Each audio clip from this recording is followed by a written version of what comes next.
ଟିକେ ପଚାରିବା ପାଇଁ ଚାହୁଁଛି ଆପଣଙ୍କୁ ଆଜ୍ଞା। ହଁ କଣ କହୁନ?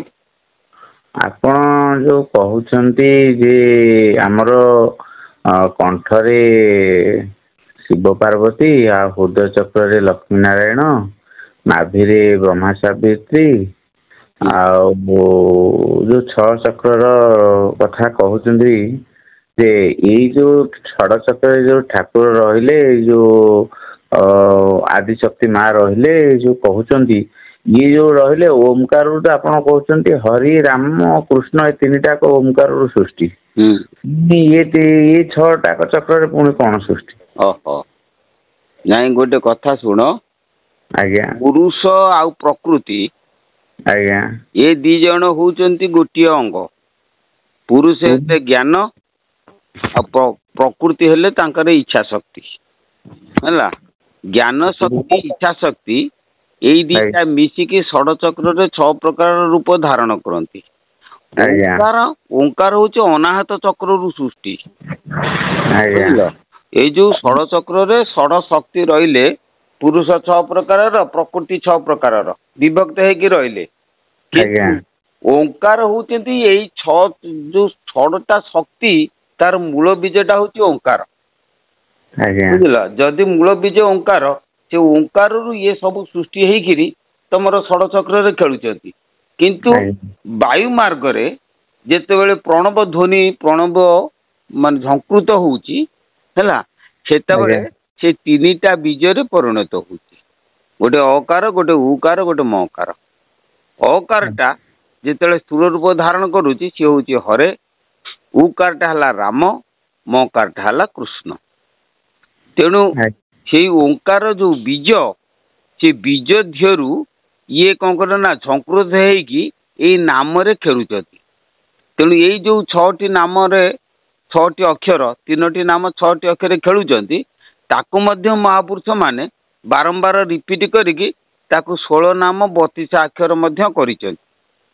ତେଣୁ 16 ନାମ 32 ଅକ୍ଷର ଯିଏ, 3 ବୀଜ ଷଡ଼ାକ୍ଷର ସେଇ, ଅ ଉ ମ ହଉଛି ସେଇ, ଅ ଉ ମର ବୀଜ ଧ୍ୱନି ଓଙ୍କାର ମଧ୍ୟ ହଉଛି ସେଇ। ଇଏ ଅନାହତ ଚକ୍ରରୁ ପ୍ରାଣ ସ୍ପନ୍ଦନ ସୃଷ୍ଟି ହଉଛି। ଅନାହତ ଚକ୍ରଟା କୋଉଠି ଅଛି ଆଜ୍ଞା? ଅନାହତ ଚକ୍ର 2 ସ୍ତନର ମଧ୍ୟ ଗତ, ତାହାକୁ ବୋଲି ଅନାହତ। 2 ସ୍ତନରେ ତମେ ଗୋଟେ ସୂତା ଲଗେଇ ଦିଅ, ଲଗେଇ ଦେଇକି ତାକୁ 2 ଭାଗ କରିଦିଅ। ଗୋଟିଏ ସ୍ତନ ପାଖରୁ ଲଗେଇ ଦିଅ, ସେ ଯୋଉ ଛାତି ମଝିରେ ଯୋଉ ଜାଗାରେ ସ୍ୱର ପେଟିକାରେ ପହଞ୍ଚିବ, ସେଇ ସ୍ୱର ପେଟିକା ମଧ୍ୟରେ ଯୋଉ ଶୂନ୍ୟ ରହିଛି, ଶୂନ୍ୟଟାକୁ କୁହାଯାଏ ଅନାହତ ଚକ୍ର। ଅନାହତ ଚକ୍ର ଶୂନ୍ୟରେ ସୃଷ୍ଟି ହେଇଛି, ଉତ୍ପତ୍ତି ହେଇଛି। ବୁଝିଲ? ଓମକାର ସେଇଠୁ ଉତ୍ପତ୍ତି, ଓମକାରର ହଁ, ଉତ୍ପତ୍ତି। ଶୂନ୍ୟରୁ ପା। ଓଙ୍କାର ଧ୍ୱନିଟା ଶୂନ୍ୟରୁ ସୃଷ୍ଟି। ଯେତେବେଳେ ଅନାହତ ଚକ୍ର ନିର୍ମାଣ ହେଲା, ଯେ ମାତୃ ଗର୍ଭରେ ଯେତେବେଳେ ଆମର ଶିଶୁଟିଏ ଥିଲା, ସେତେବେଳେ ଅନାହତ ଚକ୍ରଟି ତାର ଚାଲୁ ନଥିଲା, ବୀଜ ଧ୍ୱନି ରୂପରେ ସେ ଓଙ୍କାର ଥିଲା। ଯେତେବେଳେ ମାତୃ ଗର୍ଭରେ ଶିଶୁଟି ଭୂପତିତ ହେଲା, ସେତେବେଳେ ତାର ପ୍ରାଣକ୍ରିୟା ଚାଲିଲା ଫୁସଫୁସରେ। ପ୍ରାଣକ୍ରିୟା ଯେତେବେଳେ ଚାଲିଲା, ସେଇ ଯୋଉ ଅନାହତ ଧ୍ୱନିଟା ବୀଜ ରୂପରେ ରହିଥିଲା କୋଉଠି ନା ମାତୃ ଗର୍ଭରେ, ଇଏ ଏଠି କଣ କଲା ନା ପବନରେ ସ୍ପନ୍ଦିତ ହେଇକି ପ୍ରକାଶ ହେଇଗଲା। ମୁଁ ଗୋଟେ ଉଦାହରଣ ଦଉଛି, ଯେ ତମେ ଗୋଟେ ଗୀତକୁ ତମେ ପେନଡ୍ରାଇଭରେ ରେକର୍ଡିଂ କରି ରଖିଛ, ଆଉ ସେଇ ଗୀତଟା କଣ ହେଲା, ସେଟା ବୀଜ ଧ୍ୱନି। ପେନଡ୍ରାଇଭରେ ସେ ଧ୍ୱନିଟା ଅଛି, କିନ୍ତୁ ତାର ପ୍ରକାଶ ନାହିଁ, ଅପ୍ରକାଶ ଧ୍ୱନି। କିନ୍ତୁ ଯେତେବେଳେ ତାକୁ ଆମେ ରେକର୍ଡିଂ କରି ମାଇକ୍ରୋଫୋନରେ କହିବା, ସେତେବେଳେ ସେଟା କଣ ହେଇଗଲା, ପ୍ରକାଶ ହେଇଗଲା। ଠିକ ସେଇଭଳି ପେନଡ୍ରାଇଭରେ ରହିଲା ଭଳି ଆମର ଯୋଉ ଅନାହତ ଚକ୍ରରେ ବୀଜ ଧ୍ୱନି ରୂପରେ ମାତୃ ଗର୍ଭରେ ସେ ଓଙ୍କାର ଧ୍ୱନି ଝଙ୍କୃତ ହେଇକି ରହିଥାଏ ସୂକ୍ଷ୍ମ ରୂପରେ। ଯେତେବେଳେ ପିଲାଟି ମାତୃ ଗର୍ଭରେ ଭୂପତିତ ହୁଏ, ଯେତେବେଳେ ତାର ନାଡି ପ୍ରାଣ ସ୍ପନ୍ଦନ ଚାଲେ, ସେତେବେଳେ ସିଏ କଣ ନା ସେଠି ଝଙ୍କୃତ ହେଇକି 3ଟା ମାତ୍ରାରେ ପରିଣତ ହୁଏ, ଗୋଟେ ଅକାର, ଗୋଟେ ଉକାର, ଗୋଟେ ମକାର। ଜନ୍ମ ହେଲା ପରେ ଅକାର, ଉକାର, ମକାର 3ଟା ମାତ୍ରା ସୃଷ୍ଟି ହୁଏ। କାହିଁକିନା ଯେ ନିଶ୍ୱାସ ନ ଚାଲିଲେ 3 ମାତ୍ରା ଆସିବ କୋଉଠୁ? ଆଉ ଜନ୍ମ ପୂର୍ବରୁ ତ ଆମର ଫୁସଫୁସ ନଥାଏ, ନିଶ୍ୱାସ ଚାଲିବ କେମିତି? ସେଥିପାଇଁ କଣ ହୁଏ ନା ଓଙ୍କାର ଧ୍ୱନିରେ ସେଠି ବୀଜ ରୂପରେ ରହିଥାଏ। ଯେତେବେଳେ ନିଶ୍ୱାସ ଚାଲେ, ସେତେବେଳେ କଣ ହୁଏ ନା ଅନାହତ ଚକ୍ର ଆକ୍ଟିଭେଟ ହେଇଯାଏ। ଯେତେବେଳେ ଅନାହତ ଚକ୍ର ଆକ୍ଟିଭେଟ୍ କ୍ରିୟାଶୀଳ ହେଇଯାଏ ସେତେବେଳେ କ'ଣ ହୁଏ ନା ପ୍ରାଣ ସ୍ପନ୍ଦନ ପ୍ରାଣ ଶକ୍ତି ସଂକୃତ ହେଇକି ପ୍ରାଣ ଶକ୍ତି ସ୍ପନ୍ଦିତ ହେଇକି ସେ ପବନରେ ମିଶିଯାଏ। ଆଜ୍ଞା ପବନର ଯୋଉ ଅଣୁ ପରମାଣୁ ସବୁ ଯିବା ଆସିବା କରେ ପବନଟାର ତ ଜଡ଼ ନା ସେ ପବନଟା ନିଶ୍ୱାସ ଯେତେବେଳେ ଭିତରକୁ ଯାଏ ଫୁସଫୁସ ଯାଏ ଫୁସଫୁସ ଯେତେବେଳେ ବାହାରକୁ ଆସେ ଯିବା ଆସିବା କରେ ସେଇ ନିଶ୍ୱାସର ଯୋଉ ବାୟୁର ଯୋଉ କଣିକା ସେ କଣିକାରେ ସେ ସ୍ପନ୍ଦନଟା ସ୍ପନ୍ଦିତ ହେଇକି କଣିକାକୁ ସ୍ପନ୍ଦିତ କରାଏ ବାୟୁ କଣିକାକୁ ସ୍ପନ୍ଦିତ କଲେ ସେଇ ସ୍ପନ୍ଦନର ନାଁ ଆମର ପଞ୍ଚସଖା ସାଧକ ମାନେ ଦେଇଛନ୍ତି। ଗୋଟେ ହଉଛି ଅକାର ଗୋଟେ ଉକାର ଗୋଟେ ହଉଛି ମକାର ହେଲା। ତେଣୁ ଅକାରରୁ ଯେତେବେଳେ ସ୍ପନ୍ଦନ ସୃଷ୍ଟି ହୁଏ ତାପରେ ସେଠି ସେ କଣ ହରେ ବୋଲିକି ସୃଷ୍ଟି ହୁଏ ଅ ଏ ଦିଟା ଅକାରକୁ ଦିଟା ମାତ୍ରା ସୃଷ୍ଟି ହୁଏ ଅ ଏ ସେଇ ଅର ସ୍ଥୂଳ ରୂପଟା ହେଲା ହ ଏ ରେ ସ୍ଥୂଳ ରୂପ ହେଲା ରେ ହରେ ବୁଝିପାରିଲ।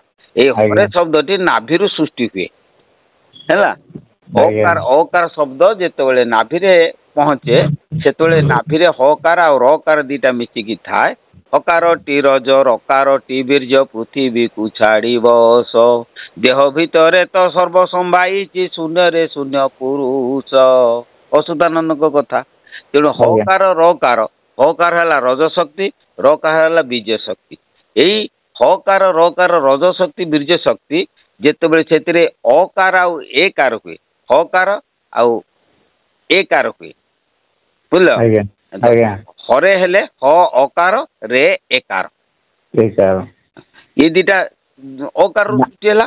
ଆଚ୍ଛା ରାମ ଉକାର ଉକାର ହବ କଣ ନା ଉକାରରୁ ରାକାର ହୁଏ ଆଉ ମକାର ହୁଏ। ତେଣୁ ଉକାରରୁ ରାକାର ଆକାର ଅଙ୍କାର ଦିଟା ଉକାରରୁ ସୃଷ୍ଟି ହୁଏ ବୁଝିବା ପାଇଁ ଗଲେ। ଅକାର ହେଲା କୃଷ୍ଣ କୃ ହେଲା ଉକାର ସ୍ନ ହେଲା ଇକାର। ତେଣୁ ଉ ଇ ଏଇ ଦିଟା ଅଙ୍କାରରୁ ଉ ଇ ସୃଷ୍ଟି ହୁଏ। ସୃଷ୍ଟି ହେଇକି ଏଇ ଯୋଉ 6ଟା ମାତ୍ରା 3 ମାତ୍ରା ପ୍ରସାରିତ ହେଇକି 6ଟା ମାତ୍ରାରେ ସୃଷ୍ଟି ହୁଏ। ଏଇ ଷଡ଼ ମାତ୍ରା 6 ପ୍ରକାରର ଷଡ଼ ମାତ୍ରା ଯୁଗ୍ମ ମିଶିକିରି 3ଟି ନାମ ହୁଏ। ସେଇ 3ଟି ନାମ ହଉଛି ହରେ ରାମ ଏବଂ କୃଷ୍ଣ। ହରେ ରାମ କୃଷ୍ଣ ହରେ ରାମ କୃଷ୍ଣ ଯେତେବେଳେ ବୁଝିଲ ଆମେ ବାରମ୍ବାର ରିପିଟ କରାଯାଏ ମହାମନ୍ତ୍ର ମାନେ ମହାପୁରୁଷ ମାନେ ତା କରିକିରି ହରେ କୃଷ୍ଣ କୃଷ୍ଣ କୃଷ୍ଣ ହରେ ହରେ ହରେ ରାମ ରାମ ରାମ ହରେ ଆକୁ ଗୌରାଙ୍ଗ ମହାପ୍ରଭୁ କରୁଛନ୍ତି। କିନ୍ତୁ ଆମର ପୂର୍ବରୁ ଏ ନାମ ଥିଲା କେତେ ନା ହରେ ରାମ ରାମ ରାମ ହରେ ହରେ ହରେ କୃଷ୍ଣ କୃଷ୍ଣ କୃଷ୍ଣ ହରେ ହରେ। ଏଟାକୁ ମହାପ୍ରଭୁ ଓଲଟି ଦେଇଛନ୍ତି କିନ୍ତୁ ସେଟା ଆମର ହରେ ରାମ ଆଗେ ଥିଲା। ଆଉ ନା ଆମର ଯୋଉ କୀର୍ତ୍ତନ କରାଯାଉଛି ଏ କୀର୍ତ୍ତନ ଗୁଡିକ ଯୋଉ ଭଜ ନିତାଇ ଗୌର ରାଧେଶ୍ୟାମ ଜପ ହରେ କୃଷ୍ଣ ହରେ ରାମ ଆକୁ କିଏ କରିଛି? ଗୌରାଙ୍ଗ ମହାପ୍ରଭୁଙ୍କର ଶିଷ୍ୟମାନେ ଆକୁ କରିଛନ୍ତି। କିନ୍ତୁ ଇଏ ଶାଶ୍ୱତ କୀର୍ତ୍ତନ ନୁହେଁ। ଆମର ନୈମିଷାରଣ୍ୟରେ ଯୋଉ ମୁନି ଋଷି ମାନେ ସିଦ୍ଧାନ୍ତ କରିକି ଯୋଉ ଆମର ଶାକ୍ତ ବୈଷ୍ଣବ ମାନେ ଏମାନେ ଯୋଉ ନାମ କରିଥିଲେ କୀର୍ତ୍ତନ କରିଥିଲେ ସେ ନାମଟା ଇଏ ନୁହେଁ। ଇଏ ତ ମହାପ୍ରଭୁ ଆସିଲା ପରେ କଳି ଯୁଗରେ କରୁଛନ୍ତି। କିନ୍ତୁ ନା ରାଧେ ଗୋ ଏଟା ଦ୍ୱାପର ଯୁଗରୁ ରାଧେ ଗୋବିନ୍ଦ ଜୟ ଶ୍ରୀ ରାଧେ ଗୋବିନ୍ଦ ଜୟ ରାଧେ ରାଧା ଗୋବିନ୍ଦ ଜୟ ବୁଝିଲ। এইটা হচ্ছে দ্ୱାপର ଯୁଗର କୀର୍ତ୍ତନ। ଆମର ଯୋଉ ଗୌଡୀୟ ବୈଷ୍ଣବ ମାନେ ଯୋଉ କରିଛନ୍ତି ଗୌରାଙ୍ଗ ମହାପ୍ରଭୁଙ୍କୁ ନେଇକିରି ଏଟା ହଉଛି କଳି ଯୁଗର କୀର୍ତ୍ତନ। ସେଟା ହଉଛି ଦ୍ୱାପର ଯୁଗର କୀର୍ତ୍ତନ। ଦ୍ୱାପର ଯୁଗରେ ସେ କୀର୍ତ୍ତନଟା ଥିଲା କରାଯାଉଥିଲା। ତେଣୁ ଏଗୁଡାକ ସବୁ ହଉଛି କଥା। ଆଜ୍ଞା ଆପଣ ବୁଝେଇଲେ ହରେ ଯୋଉଟା ରହିଲା ନାଭିରେ ରଜ ବୀଜ ରାମ ରାମ ଶବ୍ଦଟା କୋଉଠି ରହିଲା? ଆଉ କୃଷ୍ଣ ନାଭିରୁ 3ଟା ନାଭିରୁ ହିଁ ସୃଷ୍ଟି ହଉଛି। ହରେ ରାମ କୃଷ୍ଣ 3ଟା ନାଭିରୁ ସୃଷ୍ଟି ହଉଛି। ଯେତେବେଳେ ଅ ଉ ମ 3 ବୀଜ ନାଭିରେ ସଂଯୁକ୍ତ ହଉଛି ସେତେବେଳେ ହରେ ରାମ କୃଷ୍ଣ ଶବ୍ଦରେ ପରିଣତ ହେଇଯାଉଛି। ଆଜ୍ଞା ଆଜ୍ଞା ଆଜ୍ଞା ଶବ୍ଦରେ ପରିଣତ ହେଇକି ସେଇଠୁ ନାମ ଷଡ଼ାକ୍ଷର ଆଉ 16 ନାମ 32 ଅକ୍ଷର।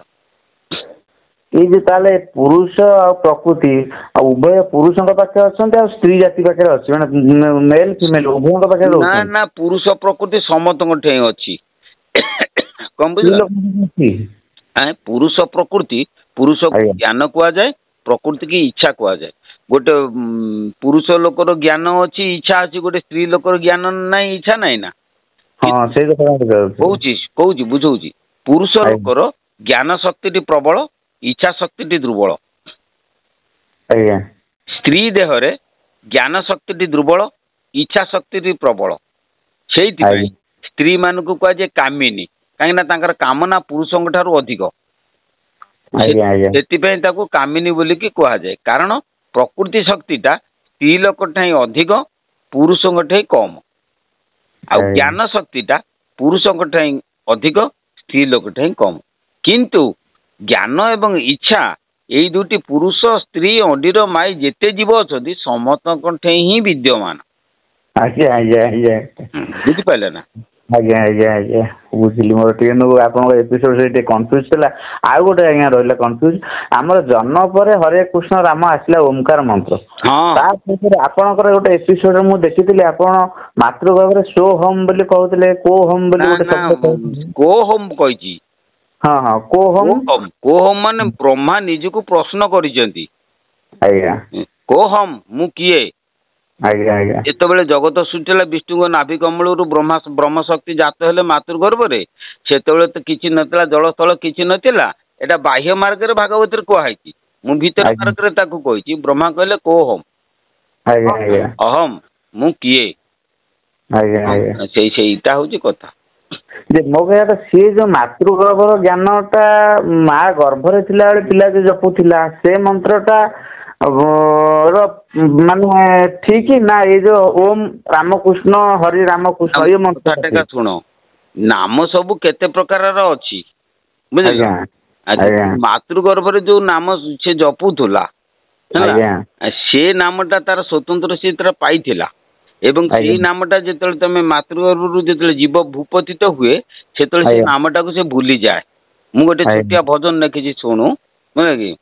ଆଜ୍ଞା ଧରଣୀରେ ପଡି କୁଆଁ କୁଆଁରା ବେଲୋ, ଧୀରେ ହୁଁ ଧୀରେ ମାୟା ଖେଳ ଘରର ଚେଲୋ, ହୁଁ ହୁଁ ସାଗର ମଧ୍ୟକୁ ଠେଲି ଦେଲୁ ନାବ, ସାଗର ମଧ୍ୟକୁ ଠେଲି ଦେଲୁ ନାବ, ଛାଡିଗଲୁ ତାର କୂଳରେ, କୁମ୍ଭୀରକୁ କଲୁ କୋଳରେ, ନିଶା ଖାଇ ହେଲୁ ଭୋଳ।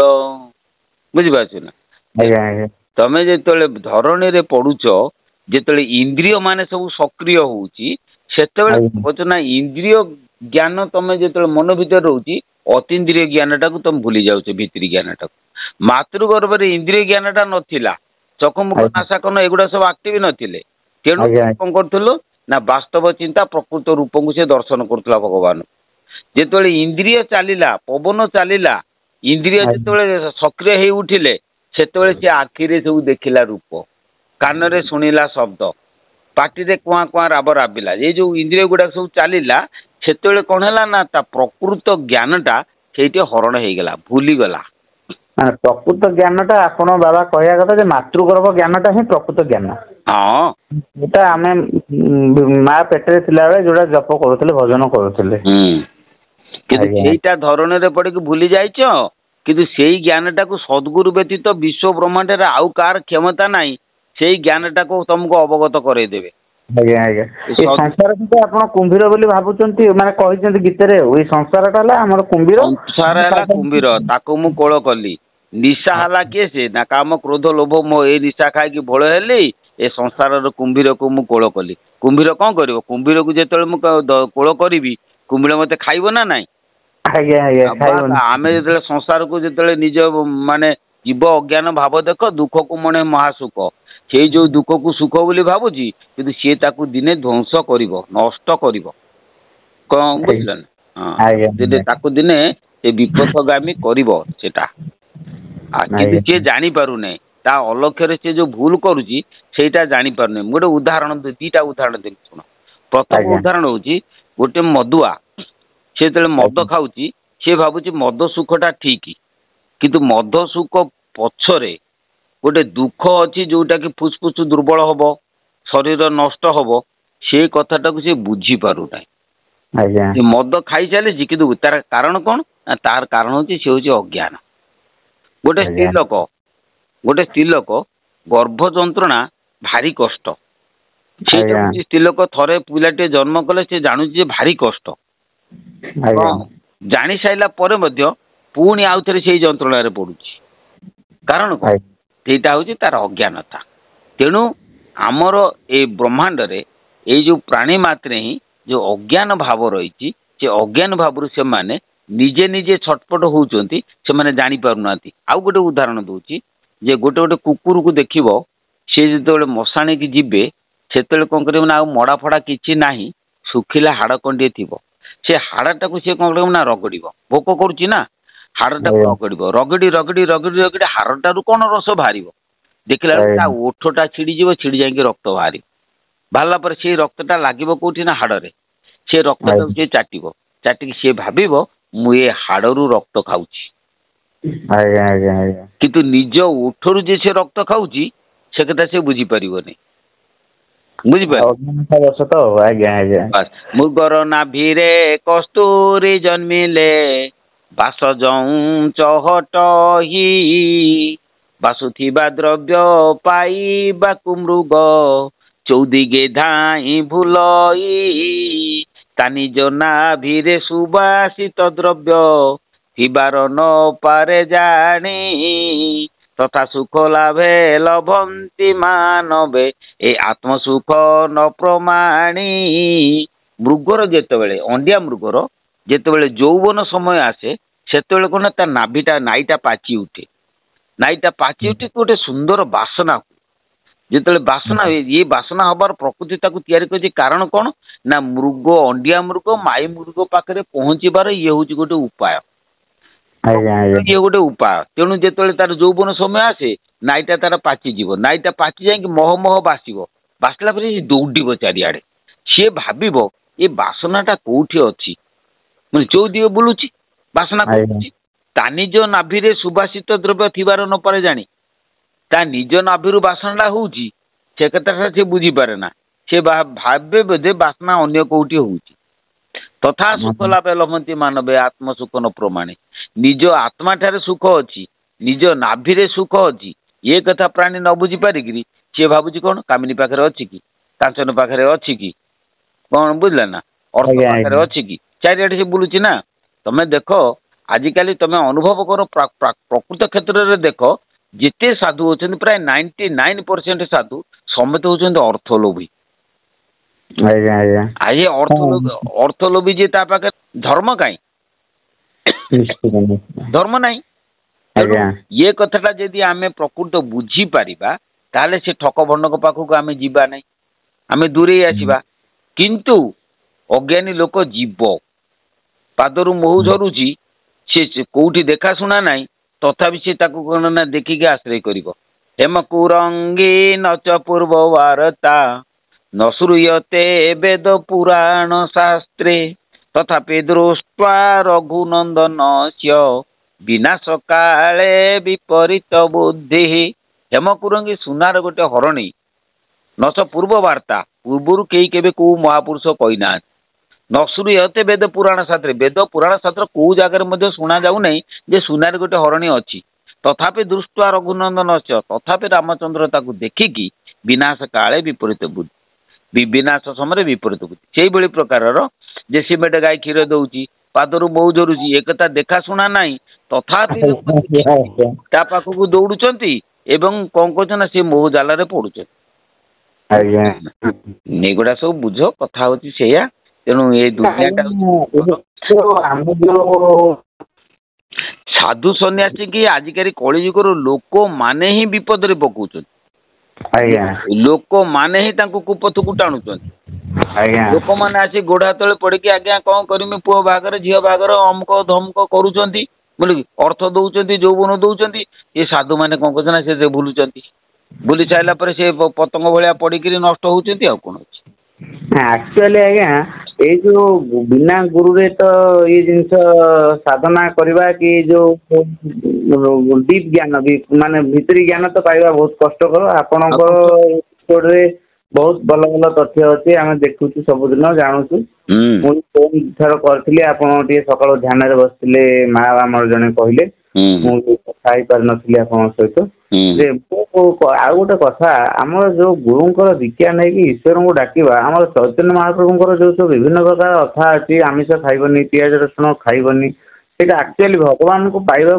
जो आप ध्यान मार्ग अच्छी कि जहाँ गुरुंर आशीर्वाद रो मंत्र देवे कि मातृगर्भ ज्ञान से समय कौन आमिष खाइबा माने माने खाइबा कथा नुहे ना गोटे शुणा जत मत तत पथ गोटे कथा हूँ नाना मुनिकर नाना मंथ प्रभु पाया सी हूँ गोटे कौशल गोटे माने बाट से बाट को आम कहीपर खराब हो बोलिक किंतु मन रख सेटा हूँ विकारी मार्ग आमर हूँ निर्विकारी मार्ग तमर संसार हाटरे बुझल तुम गोटे हाट को जीव सेठी पनीपरिया अच्छी क्षीर घी अच्छी माछ मांस अंडा अच्छी तमर जोटा दरकार तुम सेटा को आनब ना ठीक से ये संसार हाटरे विभिन्न प्रकार साधक भिन्न भिन्न मत से पोषण करके प्रचार कर चलते तमें किंतु देख को प्रोसेस भूल नुहे सब ठीक किंतु तमें देख तुम कौटा ठीक तमें मन करा जाओ गोटे पुलिस अफसर तमें चारिआडे ट्रांसफर होगी जाऊच तमें जदि तमें नब से गौड़ी अष्टम दीक्षा नब से कहे गोटे झूला हाथ में पड़े कि माड़ी बसिकी ठक ठक कर तुमको समय कहीं तेणु से पंथाटा तुम नुह है जो बुढ़ा बुढ़ी माने सब अवसर नहीं गले सब सरीगला आउ तो किसी काम नहीं बस बस ठक ठक कर सेटा ठीक कि आम नुहे से प्रकार विभिन्न प्रकार पंथा रही तमें सब देख जे तुम को पंथाटा ठीक उपयुक्त आपणकर एपिसोड सरला 2025 प्रथम दिन माछ मांस बंद कली पुणी 6 मास पर पुणी इच्छा है मुझे पुणी माछ खाईदेली से पचारि केमती कौन कले आप माछ मांस अवरोध अच्छी ना खाई ना ना कौन अवरोध ना गोटे कथा शुण जहाँ मन को आसी तुम खाओ है खाई साइला पर मन को धीरे धीरे तुम आयत्त कर मु तार गोटे कौशल कौची शुण